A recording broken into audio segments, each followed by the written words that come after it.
Subscribe કરો ये है न्यूज इंडिया चैनल ने પછી YouTube એપ પર બેલ આઇકોનનું બટન દબાવો અને નિહાળો ये है न्यूज इंडिया चैनल।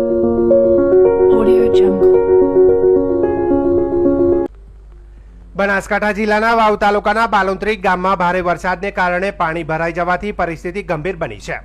વરસાદ પડ્યા બાદ અંદાજે 20 દિવસ વીતી ગયા હોવા છતાં ગામમાંથી પાણીનો નિકાલ ન થતા આજે ફરી એકવાર ગ્રામજનો મોટી સંખ્યામાં વાવ મામલતદાર કચેરીએ પહોંચ્યા હતા। ગ્રામજનોની માંગ છે કે પાણીનો નિકાલ થાય ત્યાં સુધી તેઓ ધરણા પર બેઠા રહેશે। ગામના યુવાનોએ મીડિયા સમક્ષ જણાવ્યું હતું કે ગામમાં હાલ સ્કૂલ બંધ છે, ગ્રામ પંચાયત બંધ છે, તો પણ જો કોઈનું અવસાન થાય તો સ્મશાન ભૂમિ પણ પાણીમાં ગરકા હોવાથી ઉપયોગ કરી શકાતી નથી। સમગ્ર ગામની એવી કોઈ જગ્યા સ્થિતિ નથી કે જ્યાં પાણી ભરાયેલું ન હોય। જો પાણીનો નિકાલ 1 મહિના સુધી નહીં થાય તો અંદાજે 500 થી 1000 હેક્ટર જમીન બગડી જવાની સંભાવના છે। ગામના સરપંચે જણાવ્યું હતું કે જિલ્લા કલેક્ટર તથા પ્રાંત કલેક્ટરને ટેલિફોનિક વાતચીત દ્વારા પરિસ્થિતિ અંગે જાણ કરવામાં આવી હતી, પરંતુ અત્યાર સુધી કોઈ પગલાં લેવામાં આવ્યા નથી। તેમણે વધુમાં સ્પષ્ટ કર્યું કે ગ્રામજનો હવે ધરણા પર બેઠા રહેશે, ભૂખે મરી જશું પણ પાણી નિકાલ સિવાય અહીંથી જવાના નથી તેમ જણાવ્યું હતું।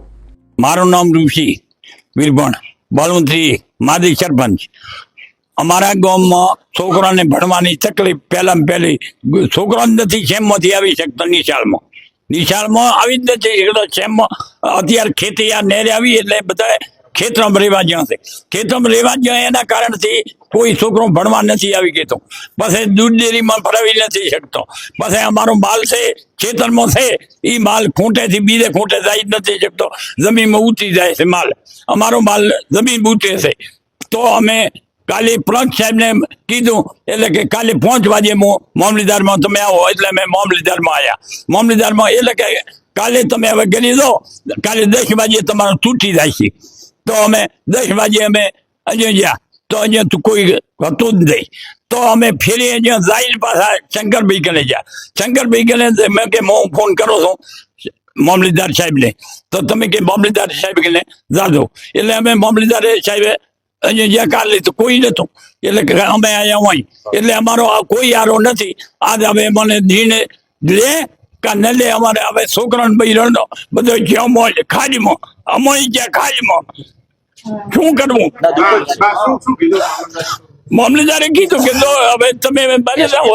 એસડીએમ કાલે કીધું હતું કે 10 વાગે લઈ ચાલો, 10 વાગે તમારો બંધો તૂટેલો છે। એટલે અમે હાલે રહ્યા। હવે શું કહો કે અમારે હવે અહીંયા મામલતદાર ઓફિસમાં બેસવું છે, શાંતિથી ભૂખ મરશે, બીજું કોઈ નથી। મારું નામ ચૌધરી અલ્પેશભાઈ જમલભાઈ, ગામ બાલુંત્રી। હવે કેટલાક 23 દિવસથી મારા ગામની અંદર સતત પોણી છે। લગભગ 2 વખત એસડીએમ સાહેબને, 1 વખત મામલતદાર સાહેબને અને આજે ફરીથી મામલતદાર સાહેબને રજૂઆત કરી, લેખિત ઉપર લેખિત કરી, છતાં પણ કોઈ તંત્ર કોઈ કામ કરવા માટે તૈયાર થતું નથી। ત્યાં આવે છે, 2 ગામ ભેગા થાય એટલે જતું રહે છે। અત્યારે મારા ગામની પરિસ્થિતિની વાત કરું તો સ્કૂલ બંધ છે, પછી તાલુકા પંચાયત બધું બંધ જ છે આમ તો ગણો તો। અમારે અત્યારે મેઇનમાં મેઇન પરિસ્થિતિ એવી છે કે નથી ને કોઈ અમારે એક્સપાયર થઈ જાય ને તો અત્યારે સ્મશાન ભૂમિ પણ બંધ છે। ગામની કોઈ સ્મશાન ભૂમિ એવી નથી કે એની અંદર પાણી ના હોય। અત્યારે 500 હેક્ટર જમીન જે આ નહેર આવે એના કારણે અમારો રળતો 200 હેક્ટર ખરાબ થઈ જ ગયો। એ સરકારને ખબર હોવી જોઈએ, ના હોય તો એક વખત તપાસી લે। પણ હવે જો આ 1 મહિનો પાણી રહી ગયું ને તો અમારી 500 થી 1000 હેક્ટર જમીનનું કોઈ નથી। બસ આ પરિસ્થિતિ છે। શું લાગે છે તંત્ર કરશે? અમોને તો અત્યાર સુધી તો કોઈ લાગતું નથી। હવે અમે ધારણા ઉપર બેઠા, તંત્ર નહીં કરે તો કરાવીશું। બ્રાહ્મણ દાનાભાઈ અમરાભાઈ, ગામ બાણોતરી। અમારે છેલ્લા લગભગ 23-24 દાડા થવા આવ્યા, પાણીનો કોઈ હજી નિકાલ નથી। લગભગ પાણી પડ્યું છે 7 કિલોમીટરમાંથી। રસ્તા બધા બંધ છે, શાળા બંધ છે, છોકરા નિશાળમાં આવી કહેતા નથી, ઢોરો ખેતરોમાં કળાઈ જાય છે, કોઈ સાર નાખવાનો વેત નથી। પછી અમે આ આવેદનપત્ર એસડીએમ સાહેબને 2 વેળા આલ્યું, તોય કોઈ હજી નિકાલ આવ્યો નથી। કલેક્ટર સાહેબને પણ પરમે મેં ફોન કર્યો હતો, તો કે થઈ જશે તમારું એવું કીધું। અને કાલે એસડીએમ સાહેબે વાત કરી કે જો તમે 5 વાગે આવો તો વાવ આવ્યા એટલે કે કાલે 10 વાગે તમારો નિકાલ થઈ જશે પાણીનો। હજી એમ ઓલું 1 બેન એકેય નથી। અમે ધરણા કરશું, ઉઠવાના નથી, ભૂચી મરશું, ડગવાના નથી, પાણી નિકાલ ટાળો। ગુજરાતના કૃષિ મંત્રી રાઘવજીભાઈ પટેલે બનાસકાંઠા જિલ્લાના સરહદી તાલુકા થરાદ વાવ અને સુઈ ગામના અનેક ગામોની મુલાકાત લીધી હતી. અતિવૃષ્ટિના કારણે થયેલા પાકના નુકસાનનું નિરીક્ષણ કરીને તેમણે સ્થાનિક ખેડૂતો સાથે સીધો સંવાદ સાધ્યો હતો. મંત્રીશ્રીએ થરાદ તાલુકાના ખાનપુર ગામે પહોંચીને ખેડૂત રમેશભાઈના ખેતરમાં પાકનું નિરીક્ષણ કર્યું હતું. અતિવૃષ્ટિથી થયેલા નુકસાન અંગે ખેડૂત પરિવાર સાથે વાતચીત કરીને તેમણે મુશ્કેલીને સમજવાનો પ્રયત્ન કર્યો હતો. તેમણે જણાવ્યું હતું કે રાજ્ય સરકાર હંમેશા ખેડૂતોના હિત માટે પ્રતિબદ્ધ છે અને કુદરતી આપત્તિના કારણે થયેલા નુકસાનની સહાય વહેલી તકે ચૂકવવામાં તાત્કાલિક પગલાં લેવામાં આવશે. આ પ્રસંગે મંત્રીએ થરાદ સ્થિત નર્મદા કેનાલનું પણ નિરીક્ષણ કર્યું હતું. ત્યારબાદ મંત્રીશ્રીએ વાવ તાલુકાના ભાટવર તથા સુઈગામ તાલુકાના કોરટી અને ભરડવા ગામની મુલાકાત પણ લીધી હતી. તેમણે ખેતરોમાં જઈ પાકની વાસ્તવિક સ્થિતિ નિરીક્ષણ કરીને ખેડૂતોને આશ્વાસન આપ્યું હતું કે રાજ્ય સરકાર તેમના પડખે ઊભી છે. વધુમાં જણાવ્યું હતું કે મુખ્યમંત્રી ભૂપેન્દ્રભાઈ પટેલ પોતે સરહદી વિસ્તારના ખેડૂતોની ચિંતા વ્યક્ત કરી છે અને તમામ પ્રકારની સહાય પૂરી પાડવા તંત્રને સૂચના આપી છે. હાલ સર્વેની કામગીરી ઝડપી ગતિએ ચાલી રહી છે અને નુકસાનગ્રસ્ત ખેડૂતોને યોગ્ય વળતર આપવા સરકાર કટિબદ્ધ છે. આ અંગે પૂર્વ સાંસદ પરોદભાઈ પટેલે વાવ ધારાસભ્ય સૌરભજી ઠાકોર સહિતના સ્થાનિક આગેવાનો, તંત્રના અધિકારીઓ તથા મોટી સંખ્યામાં ખેડૂતો ઉપસ્થિત રહ્યા હતા.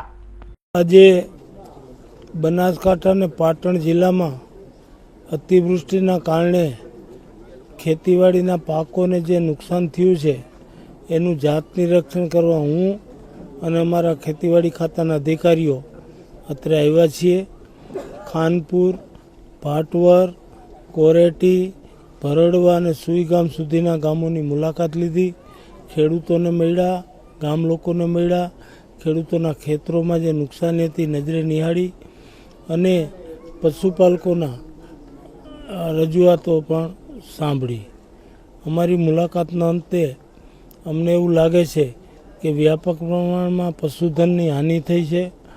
ખેડૂતોનો ઊભો પાક પાણી ભરાઈ રહેવાથી ખેતરોમાં સુકાઈ ગયો છે અને ખેતીલાયક જમીનનું મોટા પાયે ધોવાણ થયું છે. પ્રાથમિક દ્રષ્ટિએ અમારી આ મુલાકાતમાં અમને આ બધું નજરે ચડ્યું છે. ગામ લોકોની રજૂઆતો સાંભળી અને શક્ય તેટલી સરકાર તરફથી મદદરૂપ થવાની હૈયાધારણા આપી છે. અમે આ આખો અહેવાલ રાજ્યના સન્માનીય મુખ્યમંત્રી શ્રી ભૂપેન્દ્રભાઈ પટેલ પાસે રજૂ કરી અને આ ખેડૂતોને ન્યાય મળે એના માટે અમે વિનંતી કરીશું. વાવ તાલુકાના ઢીમા ગામમાં તાજેતરના ભારે વરસાદે ગ્રામજનો અને ખેડૂતોને કપરા સંજોગોમાં મૂકી દીધા છે. અતિ ભારે વરસાદને કારણે પાણી ભરાવાની સ્થિતિ સર્જાતા અનેક ગરીબ પરિવારોના મકાનો ધરાશાયી થઈ ગયા છે. ઘર તૂટી જવાથી ગ્રામજનો હાલ સગા સંબંધીઓ પાસે અથવા તો ખેતરોમાં રહેવા મજબૂર બન્યા છે. સ્થાનિક રહેવાસીઓ અને આગેવાનોએ મુખ્ય માગણી છે કે અસરગ્રસ્ત પરિવારોને તાત્કાલિક મકાન સહાય ફાળવીને પુનર્વસન માટે યોગ્ય વ્યવસ્થા કરવામાં આવે. ગ્રામ પંચાયતના સરપંચના પિતા રાજપૂત માનાભાઈએ જવાબદાર તંત્ર અને રાજ્ય સરકારને અપીલ કરી છે કે ખેડૂતોને થયેલ પાકની સંપૂર્ણ નુકસાની બદલ પાક વીમાની સહાય તેમજ રાહત પેકેજ તાત્કાલિક ફાળવવામાં આવે. ગ્રામજનોનું કહેવું છે કે ભારે વરસાદને કારણે હજુ સુધી ઘણા ખેતરો પાણીમાં તરબોળ પડ્યા છે, જેના કારણે ખેડૂતોને મોટું નુકસાન સહન કરવું પડી રહ્યું છે. સરકાર તાત્કાલિક પગલાં લઈને પાક નુકસાનીનું વળતર આપે જેથી અસરગ્રસ્ત ખેડૂતો ફરીથી ઊભા થઈ શકે તેવી ગ્રામજનોની માંગ છે.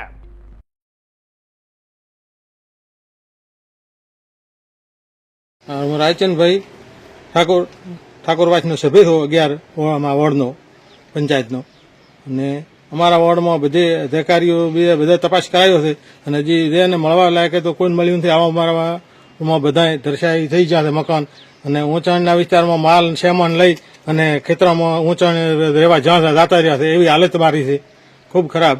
અને કોઈ હજી તપાસ કરીને જાય એનું કોઈ પણ આવ્યું નથી. અધિકારીઓ આવીને તપાસ કરી જાય છે, ઓર્ડર લઈને આવે આવ્યું નથી કોઈ, ને કોઈ તપાસ. હું ધીમા સરપંચ તરીકે ચેક કરવા આવ્યો છું તો હાલ પાણી પડ્યું છે, આખો ઘાસ બધું બગડી ગયું છે, પાક નિષ્ફળ ગયો છે. પાક નિષ્ફળના પૈસા પૂરા મળવા જોઈએ. ત્યારે સર્વે કરતા ઓયડાની ભેંચો પડી એમને કોઈ હજી સુધી વળતર મળ્યું નથી. પછી કેસ ડોલ છે 50% બાજી ફોન આવેલા છે. ઘર વખરીમાં તો પાણી ભરણ્યું નથી મળ્યું ને પાક દૂષણ મળ્યું છે. માલ મરી ગયો છે. વાઘાભાઈ રબારી છે, દેસાઈ એની 4 બકરી અમે આખી બોડી ચેક કરી છે, ગોમને ખબર છે. સાક્ષી હાલવા છતાં એમને 4 બકરાના પૈસા પણ નથી વળતર મળે. તો સરકારને ખોટું આવું બહાર પાડી અને ખોટું બોલવું નહીં અને ખેતીને પાક નિષ્ફળ પૂરું મળવું જોઈએ તેમાં ગામની અંદર 100% નંબળા તો પતા આ બધું નુકસાન જ છે ને હું તો તમે કળો વપરાશો તો દોરીને 100% હાલવું હતું છે. થરાદ એસટી ડેપો ખાતે આજે સ્વચ્છતા અભિયાન અંતર્ગત વિશેષ સફાઈ કાર્યક્રમ યોજાયો હતો. આ કાર્યક્રમ નગરપાલિકા અને ભારતીય જનતા પાર્ટીના સંયુક્ત ઉપક્રમે આયોજિત કરવામાં આવ્યો હતો. માર્કેટયાર્ડના ચેરમેન શૈલેષભાઈ પટેલે જણાવ્યું હતું કે આ કાર્યક્રમ પંડિત દીનદયાલજીની જન્મજયંતિ નિમિત્તે યોજવામાં આવ્યો છે. વડાપ્રધાન નરેન્દ્ર મોદીના સ્વચ્છતા અભિયાનના સંકલ્પને સાકાર કરવા માટે આ પહેલ કરવામાં આવી છે. સફાઈ કાર્યક્રમમાં નગરપાલિકાના કર્મચારીઓએ સક્રિય ભાગ લીધો હતો. ભાજપના શહેર પ્રમુખ અને મહામંત્રી સહિત અન્ય હોદ્દેદારો પણ જોડાયા હતા. એસટી ડેપોના મેનેજર તેમના સ્ટાફે પણ સફાઈ અભિયાનમાં યોગદાન આપ્યું હતું. આ કાર્યક્રમ દ્વારા સ્વચ્છતા પ્રત્યે જાગૃતિ ફેલાવવાનો પ્રયાસ કરવામાં આવ્યો હતો. એસટી ડેપો ખાતે સ્વચ્છતા અભિયાનના કાર્યક્રમમાં નગરપાલિકા અને ભારતીય જનતા પાર્ટી દ્વારા આ અને આજે જન્મજયંતિની મોદી સાહેબનું જે સૂત્ર છે કે સ્વચ્છતા માટેનું તેમાં બધા જ નગરપાલિકાના કર્મચારીને બધા કર્મીઓ અને અમારા ભારતીય જનતા પાર્ટીના શહેરના પ્રમુખ મહામંત્રી તથા બધા હોદ્દેદારો આ સફાઈ કાર્યક્રમમાં અને એસટી ડેપોના મેનેજર અને એમનો પણ સ્ટાફ બધું સાથે જોડાયેલો છે. ગુજરાત રાજ્યના બનાસકાંઠા જિલ્લાના વાવ થરાદના વિભાજન બાદ ધાનેરાને નવા જિલ્લામાં સામેલ કરવાની સરકારની તૈયારીઓને લઈને ધાનેરા તાલુકામાં ભારે હોબાળો મચ્યો હતો.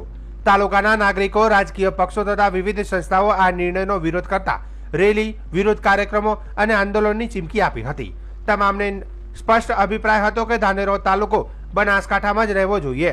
આજરોજ ગુજરાતના મુખ્યમંત્રી ભૂપેન્દ્રભાઈ પટેલે ધાનેરા તાલુકાના નાગરિકોની લાગણી અને માગણીને ધ્યાનમાં રાખીને મહત્વપૂર્ણ નિર્ણય લીધો હતો. સરકારના આદેશ અનુસાર ધાનેરા તાલુકો હવે બનાસકાંઠામાં ચાલુ રહેશે. આ નિર્ણય બાદ ધાનેરામાં ખુશીની લહેર દોડી ગઈ હતી. જૂના બસ સ્ટેશન ખાતે તમામ રાજકીય પક્ષોના આગેવાનો, કાર્યકર્તાઓ, ધાનેરા હિત રક્ષા સમિતિ તથા સેવાભાવી સંસ્થાઓના સભ્યો મોટી સંખ્યામાં એકત્રિત થયા હતા.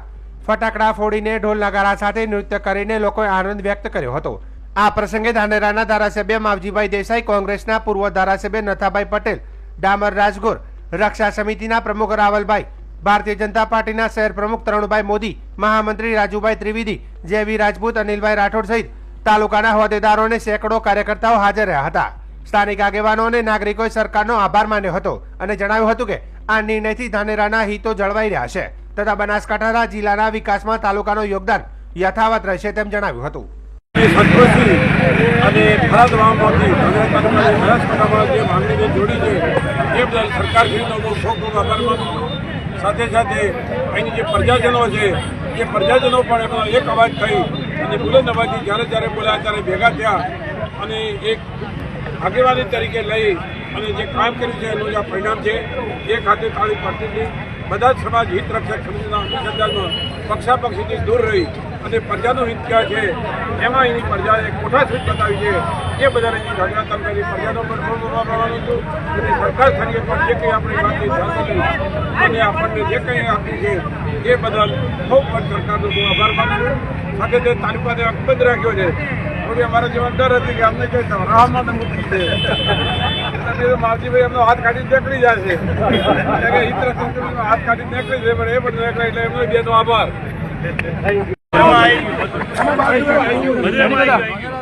થોડો બૂમ પર રાખો. ઓકે, થોડો પાછો હો, બસ બધા રેડી સાહેબ. એક મિનિટ. કેટલું ખુશી છે ધાનેરાના લોકોમાં કે આજે ધાનેરા બનાસકાંઠામાં રહ્યું છે? ગુજરાત સરકાર દ્વારા આજે કેબિનેટમાં એક નિર્ણય કરવામાં આવ્યો કે અલગ અલગ તાલુકાની રચના કરવામાં આવી. એમાં બનાસકાંઠા જિલ્લામાં ધાનેરા તાલુકાનો સમાવેશ કરવામાં આવ્યો છે. યથાવત તારીખ 1 જાન્યુઆરી 2025ના રોજ સરકાર દ્વારા એક આવકારદાયક નિર્ણય કરવામાં આવ્યો હતો કે બનાસકાંઠા જિલ્લાનું વિભાજન કરી અને વાવ થરાદ જિલ્લાને એક નવરચના કરવામાં આવી હતી. જિલ્લાની જરૂરિયાત હતી અને અનુલક્ષીને સરકારનો નિર્ણય આવકારદાયક હતો. પણ ધાનેરા તાલુકાનો સમાવેશ જે વાવ થરાદ જિલ્લામાં કરવામાં આવ્યો હતો એના કારણે ધાનેરા તાલુકાની પ્રજાની ખૂબ તકલીફો વધી જતી હતી અને પ્રજા પણ થતી હતી. એના કારણે પ્રજાએ ભેગા થઈ અને ધાનેરા તાલુકા હિત રક્ષક સમિતિ દ્વારા એક સમિતિનું આયોજન કરવામાં આવ્યું અને સમિતિ દ્વારા સરકારમાં રજૂઆત કરવામાં આવી, અલગ અલગ આંદોલન કરવામાં આવ્યા, રેલીઓ કાઢવામાં આવી અને ધાનેરાના ધારાસભ્યશ્રીઓ, પૂર્વ ધારાસભ્યશ્રીઓ અને રાજકીય આગેવાનો, સમાજના આગેવાનો, વિવિધ સંસ્થાઓ અને ધાનેરાની આખી પ્રજા એના માટે 1.5 મહિના સુધી એને આંદોલન ચલાવ્યું અને એનો અવાજ સરકાર સુધી પહોંચાડ્યો. એમાં આપના મીડિયાના કર્મી અને પત્રકાર મિત્રોનો પણ બહુ મોટો રોલ રહ્યો છે. સરકાર દ્વારા આ વાતને સાંભળવામાં આવી, એની પુનઃ વિચારણા કરવામાં આવી અને વિચારણા કર્યા પછી આજે સરકારે એવો નિર્ણય કર્યો કે ધાનેરાને બનાસકાંઠા જિલ્લામાં રાખવામાં આવશે. તો ધાનેરા તાલુકાની જે પ્રજાની માંગ હતી, ભાવનાઓ હતી, એ સરકારે સમજી અને નિર્ણય કર્યો છે. એ બદલ ગુજરાત સરકારના માનનીય મુખ્યમંત્રી શ્રી ભૂપેન્દ્રભાઈ પટેલ, ગુજરાત સરકાર અને એના પદાધિકારીઓનો આ વતી ધાનેરા તાલુકા હિત રક્ષક સમિતિ, ધાનેરા તાલુકાની પ્રજા વતી ખૂબ ખૂબ આભાર માનીએ છીએ. આજે જે ગુજરાત સરકાર દ્વારા જે લોકોની માગણીને સ્વીકારીને બનાસકાંઠાની અંદર જે ધાનેરા તાલુકાના લોકોની માગણી હતી, જે પોતાને બનાસકાંઠાની અંદર રહેવું હતું, એ લાગણી સ્વીકારી અને પટેલ સાહેબ તેમજ આપણા અધ્યક્ષ શંકરભાઈ ચૌધરી સાહેબ એમને રજૂઆત કરેલી અને એ રજૂઆતના આધારે જે ધાનેરા તાલુકાને બનાસકાંઠાની અંદર રાખ્યો એ બદલ હૃદયપૂર્વક ભારતીય જનતા પાર્ટી ધાનેરા તાલુકો અને ધાનેરા શહેર તેમનો આભાર વ્યક્ત કરે છે. અસ્તુ ભારત માતા કી જય. સરકારશ્રીના સ્વચ્છતા સેવા સ્વચ્છોત્સવ અભિયાન 2025 અંતર્ગત વિધાનસભાના અધ્યક્ષ શંકરભાઈ ચૌધરીએ વાવ તાલુકાના શ્રી ધરણીધર મંદિર ઢીમા ગામ ખાતે પંડિત દીનદયાળ ઉપાધ્યાયની જન્મજયંતિ નિમિત્તે શ્રમદાન કર્યું હતું અને ગ્રામજનો સાથે સંવાદ સાધ્યો હતો. આ પ્રસંગે વિધાનસભાના અધ્યક્ષ શંકરભાઈ ચૌધરીએ જણાવ્યું હતું કે વડાપ્રધાન શ્રી નરેન્દ્રભાઈ મોદીએ દેશને સ્વચ્છતાનો મંત્ર આપ્યો છે.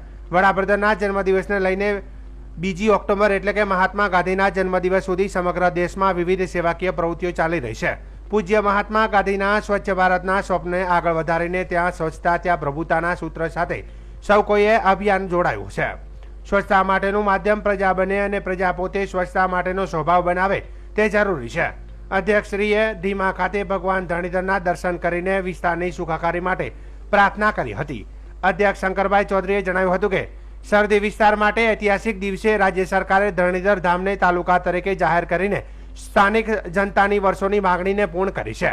આ સાથે જ વાવ થરાદને નવો જિલ્લો બનાવવા તથા અનેક નવીન તાલુકાની રચના કરીને સમગ્ર બનાસકાંઠા પાટણ વિસ્તારના વિકાસને વેગ આપ્યો છે. સરકારશ્રીના નિર્ણયથી સરહદી વિસ્તારના લોકોના શૈક્ષણિક, આર્થિક અને સામાજિક વિકાસના નવા દ્વાર ખુલશે અને સરકારી યોજનાઓનો લાભ ઘર આંગણે ઉપલબ્ધ થશે. અધ્યક્ષશ્રીએ સરકારશ્રીના નિર્ણય બદલ મુખ્યમંત્રી ભૂપેન્દ્ર પટેલ અને રાજ્ય સરકારનો સરહદી નાગરિકોના વતી આભાર વ્યક્ત કર્યો હતો. અધ્યક્ષશ્રીએ જણાવ્યું હતું કે આજે ધરણીધર ગામની અંદર સ્વચ્છતા માટે કામ કર્યું છે. સ્વચ્છતા અભિયાનમાં જોડાયેલા તમામ લોકોને અધ્યક્ષશ્રીએ અભિનંદન પાઠવ્યા છે. ધીમા ખાતે સૌએ સાથે મળીને એક દિન એક ઘંટા એક સાથ સ્વચ્છ સૂત્રને અનુસરતા સામૂહિક શ્રમદાન કર્યું હતું. અધ્યક્ષશ્રીએ ઉપસ્થિતોને જણાવ્યું હતું કે આપણી આવતીકાલને સારી કરવી હોય તો આપણે શિક્ષણ, વ્યસન મુક્તિ અને સ્વચ્છતા જાળવવી પડશે. વડાપ્રધાન શ્રી નરેન્દ્રભાઈ મોદીના આહવાન હેઠળ સ્વચ્છ ભારત મિશન અંતર્ગત દેશવ્યાપી સ્વચ્છતા હી સેવા 2025 અભિયાનનું આયોજન કરવામાં આવેલું છે. ત્યારે અભિયાન અંતર્ગત સ્વચ્છોત્સવ નામે સ્વચ્છ ભારતના નવા પર્વનો શુભારંભ 17 સપ્ટેમ્બર 2025 થી 2 ઓક્ટોબર 2025 દરમિયાન કરવામાં આવેલો છે. આ કાર્યક્રમમાં વાવ ધારાસભ્ય સ્વરૂપજી ઠાકોર, આગેવાન ગોવાનસિંહ ચૌહાણ, ડીડી રાજપૂત, સરપંચ માનાભાઈ રાજપૂત સહિત સંબંધિત અધિકારીઓ, મહાનુભાવો અને બહોળી સંખ્યામાં ગ્રામ લોકો ઉપસ્થિત રહ્યા હતા. આપણા પ્રધાનમંત્રી મોદી સાહેબે સ્વચ્છતાનો મંત્ર આખા દેશને આપ્યો છે. તેમના જન્મદિન નિમિત્તે એક પખવાડિયું સેવાકીય કાર્યો માટે પૂરો દેશ ઉજવી રહ્યો છે. પૂજ્ય મહાત્મા ગાંધીના સપનું હતું પૂરો દેશ સ્વચ્છ થાય અને સ્વચ્છતા માટેનું માધ્યમ પ્રજા બને, પ્રજા પોતે સ્વચ્છતાનો સ્વભાવ બનાવે. એ માટે આજે શેખ સરહદી વિસ્તારનું ધરણીધર ધામ આજે નવો તાલુકો જ્યારે રાજ્ય સરકારે જાહેર કર્યો છે ત્યારે બધા આજુબાજુના આગેવાનો, વડીલો બધાએ ભેગા મળીને સ્વચ્છતાનો સંકલ્પ કર્યો છે અને આજે ધરણીધર ધામની અંદર સ્વચ્છતાનું કામ કર્યું. હું સહયોગી જે બન્યા છે બધા મિત્રોને હૃદયથી ખૂબ ખૂબ અભિનંદન આપું છું. નવનિર્મિત વાવ થરાદ જિલ્લાના યાત્રાધામ ઢીમાને ધરણીધર ભગવાનના પવિત્ર નામથી તાલુકો જાહેર કરાતા સમગ્ર વિસ્તારમાં આનંદ અને હર્ષોલ્લાસનો માહોલ છવાયો છે. ગ્રામજનો દ્વારા ફટાકડા ફોડી અને વેડા વેચીને ખુશીઓ મનાવવામાં આવી હતી. જિલ્લાના વિભાજનને લઈને છેલ્લા કેટલાક સમયથી અટકળો ચાલી રહી હતી. સાથે જ ઢીમાને તાલુકો જાહેર કરવાથી વર્ષોની માગણી હતી. થરાદના ધારાસભ્ય તથા વિધાનસભાના અધ્યક્ષ શંકરભાઈ ચૌધરીના પ્રયત્નોથી આ માગણી પૂર્ણ થતા સ્થાનિક રહેવાસીઓ, વેપારીઓ, સંસ્થાઓ તેમજ ધાર્મિક આગેવાનો દ્વારા આ નિર્ણયનું હર્ષોભેર સ્વાગત કરવામાં આવ્યું હતું. તાલુકા બનવાથી હવે લોકોને સરકારી કચેરીઓના કામકાજ માટે દૂર જવું નહીં પડે અને રોજિંદી સમસ્યાઓનું નિરાકરણ સ્થાનિક સ્તરે થઈ જશે. સાથે જ શિક્ષણ, આરોગ્ય, કૃષિ, માર્ગ વ્યવસ્થા અને રોજગારી જેવા ક્ષેત્રોમાં ઝડપી વિકાસ થવાની અપેક્ષા વ્યક્ત કરવામાં આવી રહી છે. સ્થાનિક નાગરિકોએ જણાવ્યું હતું કે ધરણીધર ભગવાનના આશીર્વાદથી ઢીમાને તાલુકો જાહેર કરાતા આ વિસ્તારના સામાજિક, સાંસ્કૃતિક અને આર્થિક વિકાસને નવા પાંખો મળશે. તાલુકો બનવા પાછળ સ્થાનિક આગેવાનોની દોડધામ અને લોકોના સહયોગ માટે સૌએ આભાર વ્યક્ત કર્યો હતો. સ્થાનિક લોકો દ્વારા સરકાર અને આગેવાનોને શુભેચ્છા પાઠવાઈ હતી. સાથે જ ગ્રામજનોની પ્રબળ માંગ છે કે અધ્યક્ષશ્રી દ્વારા દેશના પ્રધાનમંત્રી નરેન્દ્રભાઈ મોદીને આમંત્રણ આપી યાત્રાધામ ઢીમાની અંદર બિરાજમાન શ્રી ધરણીધર ભગવાનના ચરણોમાં આવવા માટે પ્રયત્ન કરવો જોઈએ.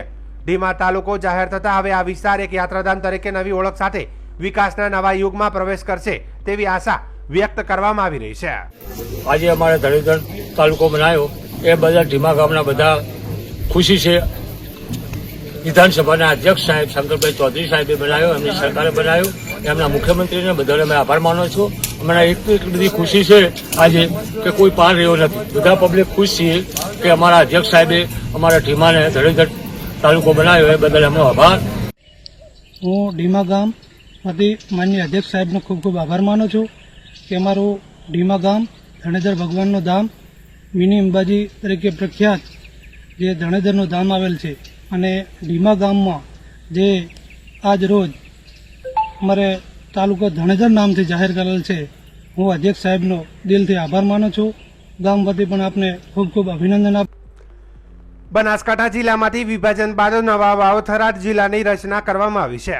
આ નવા જિલ્લામાં કુલ 8 તાલુકાનો સમાવેશ કરાયો છે, જેમાં 2 નવા તાલુકા ધરણીધર અને રાહનો સમાવેશ થાય છે. રાહ તાલુકામાં 32 ગામડાઓમાં સામેલ કરવામાં આવ્યો છે. થરાદથી આશરે 20 કિલોમીટર દૂર અને રાજસ્થાની સરહદને અડીને આવેલ રાહ ગામને તાલુકાનો દરજ્જો મળતા સ્થાનિકોમાં ભારે ખુશી જોવા મળી રહી છે. હાલમાં રાહ તાલુકામાં અનેક સુવિધાઓનો અભાવ છે, પરંતુ નવા તાલુકાની રચના થતાં સરકારી કચેરીઓ સ્થાનિક સ્તરે શરૂ થશે. આ નિર્ણયથી પશુપાલન વ્યવસાયને વેગ મળશે, વેપારીઓને લાભ થશે તેમજ યુવાનો માટે રોજગારીની નવી તકો ઊભી થશે. સ્થાનિક લોકોએ ફટાકડા ફોડી અને મીઠાઈ વહેંચીને આ નિર્ણયની ઉજવણી કરી હતી. સાથે જ લોકોએ વિધાનસભાના અધ્યક્ષ શંકરભાઈ ચૌધરી સહિત રાજ્ય સરકારનો આભાર વ્યક્ત કર્યો હતો. 24/9/2025ના દિવસે ગુજરાતના મુખ્યમંત્રી શ્રી ભૂપેન્દ્રભાઈ પટેલ સાહેબ અને ગુજરાત વિધાનસભાના અધ્યક્ષ શંકરભાઈ ચૌધરી સાહેબના અધ્યક્ષ પ્રત્યોથી જે રાહને તાલુકો અને થરાદને જિલ્લાનો જે પૂરો કર્યો છે એમાં અમારે પહેલાં ઠેઠ 35 કિલો સાચોરથી અહીંથી 35 કિલોમીટર રાજસ્થાન દૂર પડે છે. એના નજીક ખારાખોડા ગામ છે. ખારાખોડાથી અમારે જો પાલનપુર જવું હોય તો 80 કિલોમીટર 90 કિલોમીટર પડે, પણ અત્યારે 20 કિલોમીટરના અંતરમાં થરાદ રાહ જે તાલુકો બન્યો છે વરાશે અને કામ સરળ થશે અને જિલ્લો પણ 20 કિલોમીટર અહીંથી રાહથી 20 કિલોમીટર જિલ્લો થયો છે.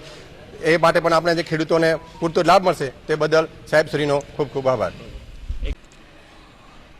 કાલે 24 તારીખના દિવસે જે રાહને તાલુકો જાહેર કર્યો અને વાવ થરાદને જિલ્લો જાહેર કર્યો, એનાથી અમને શંકરભાઈ સાહેબનો ખૂબ ખૂબ અમે આભાર માનીએ છીએ કે અમારે વારાખોડાથી મોડીને જિલ્લાના કામ માટે જે પાલનપુર જવાનું થતું હતું એની જગ્યાએ અમારે નજીકમાં 20 કિલોમીટરની અંદરમાં જિલ્લાની જગ્યાએ થરાદ વાવ જિલ્લો મળી ગયો છે અને તાલુકાનો જે થરાદનો દૂર પડતો હતો અમારે અને છેવાડાના ગામડાના વ્યક્તિને જે થરાદ જવા માટે તાલુકાનો દૂર પડતો તે અમારે રાહમાં 20 કિલોમીટરની અંદર તાલુકો મળી ગયેલો છે. અમારું ગ્રામજનોનો, વેપારી મંડળનો અને રાહ ખાતેના તમામ આજુબાજુના ગામ વિસ્તારની આમ જનતાનો ખૂબ ખૂબ શંકરભાઈને ખૂબ ખૂબ આભાર છે અને હજી રાહને વિકાસશીલ બનાવો, અમે બધા તમારે સાથે છીએ. અસ્તુ. સરકારશ્રીના સ્વસ્થાયી સેવા સ્વચ્છોત્સવ અભિયાન 2025 અંતર્ગત ગ્રામ વિકાસ મંત્રી રાઘવજી પટેલે પાલનપુર તાલુકાના રૂપપુરા ગામ ખાતે પંડિત દીનદયાળ ઉપાધ્યાયની જન્મજયંતિ નિમિત્તે શ્રમદાન કર્યું હતું અને ગ્રામજનો સાથે સંવાદ સાધ્યો હતો. આ પ્રસંગે મંત્રી રાઘવજીભાઈ પટેલે જણાવ્યું હતું કે સ્વચ્છતા સાચી ભક્તિ છે અને આપણી સંસ્કૃતિનો અભિન્ન ભાગ છે. સ્વચ્છ ભારત, સ્વચ્છ ગુજરાત, સ્વચ્છ ગામના મહાસંકલ્પને સાકાર કરવા સૌ નાગરિકોને આ અભિયાનમાં જોડાઈને શ્રમદાન કરવા તેમણે આહવાન કર્યું હતું. ગ્રામ વિકાસ મંત્રીએ વડાપ્રધાન નરેન્દ્રભાઈ મોદીના સંદેશની યાદ કરતા જણાવ્યું હતું કે પૂજ્ય બાપુના સ્વચ્છ ભારતના સ્વપ્નને વડાપ્રધાન નરેન્દ્રભાઈ મોદી પૂર્ણ કરી રહ્યા છે. દેશ સ્વચ્છતા તરફ આગળ વધે ત્યારે દરેક નાગરિકને અભિયાનમાં જોડાઈને પોતાનું ઘર, ગામ અને શહેરને સ્વચ્છ રાખવું જોઈએ. મુખ્યમંત્રી ભૂપેન્દ્રભાઈ પટેલના માર્ગદર્શન હેઠળ રાજ્યભરમાં સ્વચ્છતાને પ્રોત્સાહિત કરતી યોજનાઓ સફળતાપૂર્વક અમલમાં મુકાઈ છે તેમ કહી મંત્રીએ આ પ્રયાસમાં શ્રમદાન દ્વારા વધુમાં વધુ લોકો જોડાય તેવી આશા વ્યક્ત કરી હતી. મંત્રીએ વધુમાં જણાવ્યું હતું કે ભારત સરકાર દ્વારા મહાત્મા ગાંધીજીની જન્મ જયંતિ નિમિત્તે દર વર્ષની જેમ આ વર્ષે પણ સ્વચ્છતા હી સેવા 2025 પખવાડિયું 17 સપ્ટેમ્બરથી 31 ઓક્ટોબર સુધી ઉજવાઈ રહ્યું છે. દેશના વડાપ્રધાન નરેન્દ્રભાઈ મોદીના જન્મદિવસથી શરૂ થયેલું આ અભિયાન ઘર ઘર સુધી પહોંચ્યું છે. વડાપ્રધાનશ્રીના નેતૃત્વમાં આજે 44 કરોડ ઘરોમાં સ્વચ્છતા શૌચાલયનું નિર્માણ થયું છે. ગુજરાત આજે ખુલ્લામાં શૌચ મુક્ત જાહેર થયું છે. આ વર્ષે 11 વર્ષ પૂર્ણ થનારા સ્વચ્છતા ભારત મિશન અંતર્ગત સ્વચ્છોત્સવ રૂપે વિશેષ ઉજવણીનું આયોજન કરવામાં આવ્યું છે. આ અભિયાનનો મુખ્ય સંદેશ 1 દિવસ 1 કલાક એક સાથેને અમલમાં મૂકીને દરેક નાગરિકે પોતાના આસપાસની જગ્યાઓ સ્વચ્છ રાખવા પ્રયત્નશીલ થવા મંત્રીશ્રીએ ભાર મૂક્યો હતો. આ પ્રસંગે મંત્રી રાઘવજીભાઈ પટેલે રૂપપુરા ગ્રામજનો સાથે સંવાદ કરીને સ્વચ્છતા પર ખાસ ભાર મૂકવા જણાવ્યું હતું. આ વર્ષે ખાસ કરીને બજાર, શાળા, બગીચા, રસ્તાઓ જેવા જાહેર સ્થળો, ધાર્મિક સ્થળો, બસ સ્ટેશન અને રેલવે સ્ટેશન જેવા પરિવહન કેન્દ્રો તેમજ પર્યટન સ્થળોને સ્વચ્છ રાખવા પર ખાસ ભાર મુકાયો છે. સાથે જ એક વખત વપરાય તેવી પ્લાસ્ટિકના ઉપયોગને સંપૂર્ણ રીતે બંધ કરીને પર્યાવરણ મિત્ર વિકલ્પ અપનાવવા, કચરાના ઢગલાઓને દૂર કરવા અને સ્વદેશી વસ્તુઓ અપનાવીને સ્વનિર્ભર ભારત તરફ આગળ વધવા માટે પણ મંત્રીશ્રીએ ઉપસ્થિતિઓને પ્રેરણા આપી હતી. આ કાર્યક્રમમાં પાલનપુરના ધારાસભ્ય અનિકેતભાઈ ઠાકર, જિલ્લા કલેક્ટર મિહિર પટેલ, જિલ્લા વિકાસ અધિકારી એમ.જે. દવે, જિલ્લા ગ્રામ વિકાસ એજન્સીના નિયામક આર.આઈ. શેખ, સરપંચ નૈનાબેન પટેલ સહિત સંબંધિત અધિકારીઓ, મહાનુભાવો અને બહોળી સંખ્યામાં ગામ લોકો ઉપસ્થિત રહ્યા હતા. આજે સ્વર્ગસ્થ પંડિત દીનદયાળ ઉપાધ્યાયજીની જન્મદિવસની ઉજવણી નિમિત્તે સરકાર અને ભારતીય જનતા પાર્ટીનું સંગઠન આ દિવસને સ્વચ્છતા દિન તરીકે સમગ્ર ભારતમાં જ્યારે ઉજવી રહ્યું છે ત્યારે આપણા રાજ્યના માનનીય મુખ્યમંત્રી શ્રી ભૂપેન્દ્રભાઈ પટેલના નિર્દેશન હેઠળ આજે સમગ્ર રાજ્યમાં 1 કલાક આ કાર્યક્રમ સ્વચ્છતાનો લોકોના સાથ અને સહકારથી ભારતીય જનતા પાર્ટી અને સરકાર બંનેના સંયુક્ત સહકારથી આ કાર્યક્રમ ઉજવાઈ રહ્યો છે. કાર્યક્રમનો ભાગરૂપે આજે હું અહીંયા રૂપપુરા ગામમાં આ કાર્યક્રમમાં સામેલ થયો છું. આપણા વડાપ્રધાન નરેન્દ્રભાઈ મોદીનું સ્વપ્ન છે કે મહાત્મા ગાંધીજીના અધૂરા રહેલ સ્વપ્ન સ્વચ્છ ભારતને પૂર્ણ કરવું અને એના માટે નરેન્દ્રભાઈ મોદીએ વડાપ્રધાન બન્યા પછી અનેકવિધ પગલાઓ લીધા છે. જેમ કે ઘર ઘર સસ્તા શૌચાલયનું નિર્માણ કરવું, સ્વચ્છતાના કાર્યક્રમો માટે ઘન કચરા, પ્રવાહી કચરાના નિકાલ માટેના યોજનાઓ બનાવી, આ કચરાના ઉપાડવા માટેના વાહનો ગામોગામ આપી અને દરેક ગામને સ્વચ્છ ગામ, કચરામુક્ત ગામ અને સ્વચ્છતા માટે જરૂરી તમામ વ્યવસ્થા કરી આપણા ગામને, આપણા રાજ્યને અને આપણા દેશને સ્વસ્થ અને સ્વચ્છ બનાવવા માટેનો જે ભગીરથ કાર્યક્રમ નરેન્દ્રભાઈ મોદીનું જે સપનું છે એ મુજબ સમગ્ર દેશમાં ચાલી રહ્યો છે. એના ભાગરૂપે આજે અહીં આ કાર્યક્રમ યોજાયેલો હતો અને એમાં મેં ભાગ લીધેલો હતો. હવામાન વિભાગે રાજ્યમાં આગામી 7 દિવસ એટલે કે 25 સપ્ટેમ્બરથી 1 ઓક્ટોબર સુધી વરસાદની આગાહી કરી છે. જે અંતર્ગત ખાસ કરીને દક્ષિણ ગુજરાત માટે ભારે વરસાદની આગાહી છે. આગામી 48 કલાક બાદ દક્ષિણ ગુજરાતમાં ભારે વરસાદની આગાહી કરવામાં આવી છે. હવામાન વિભાગના જણાવ્યા અનુસાર આગામી 48 કલાક બાદ દક્ષિણ ગુજરાતમાં ગાજવીજ સાથે ભારે વરસાદ પડી શકે છે. રાજ્યમાં હાલ 2 સિસ્ટમ સક્રિય હોવાને કારણે આ વરસાદ થઈ શકે છે. હવામાન વિભાગના ડાયરેક્ટર ડોક્ટર એ.કે. દાસના જણાવ્યા અનુસાર એક સિસ્ટમ કચ્છ અને તેની આસપાસના વિસ્તારોમાં અપર એર સાયક્લોનિક સર્ક્યુલેશન સક્રિય છે, તો બીજી સિસ્ટમ બંગાળની ખાડીમાં એક લો પ્રેશર એરિયા પર સક્રિય છે, જે આગામી 12 કલાકમાં ડિપ્રેશનમાં પરિવર્તિત થઈ શકે છે. વરસાદની આગાહી મુજબ ગુજરાતના મોટાભાગના જિલ્લાઓમાંથી ચોમાસાએ વિદાય લઈ લીધી છે. અમદાવાદ સહિત વલ્લભ, વિદ્યાનગર અને સૌરાષ્ટ્ર કચ્છના વિવિધ જિલ્લાઓમાંથી દક્ષિણ પશ્ચિમ ચોમાસું વિદાય લઈ ચૂક્યું છે. हल्का से मध्यम बरसात का संभावना रहेगा और हेवी रेनफॉल का वार्निंग 4 दिन के लिए हम लोग दे रहे हैं गुजरात रीजन में 27, 28, 29 और 30 सितंबर को, मेनली गुजरात रीजन के जो साउदर्न डिस्ट्रिक्ट्स है इसमें येलो वार्निंग के साथ आइसोलेटेड प्लेसेस में हेवी रेनफॉल का वार्निंग दिया गया है। और जो हमारा सौराष्ट्र कच्छ के लिए हेवी रेनफॉल वार्निंग अगले 3 दिन के लिए दिया गया है, उसमें 28, 29 और 30 सितंबर को heavy rainfall warning yellow warning के साथ आइसोलेटेड प्लेसेस में पूर्वानुमान दिया गया है। थंडरस्टॉर्म वार्निंग अब हम दिए हैं 3 दिन के लिए, 27, 28, 29 आपका गुजरात रीजन के लिए और 28, 29 आपका सौराष्ट्र कच्छ रीजन के लिए थंडरस्टॉर्म वार्निंग दिया गया है। और अहमदाबाद के लिए आज लाइट रेन का पूर्वानुमान है, जनरली क्लाउडी स्काई भी रहेगा।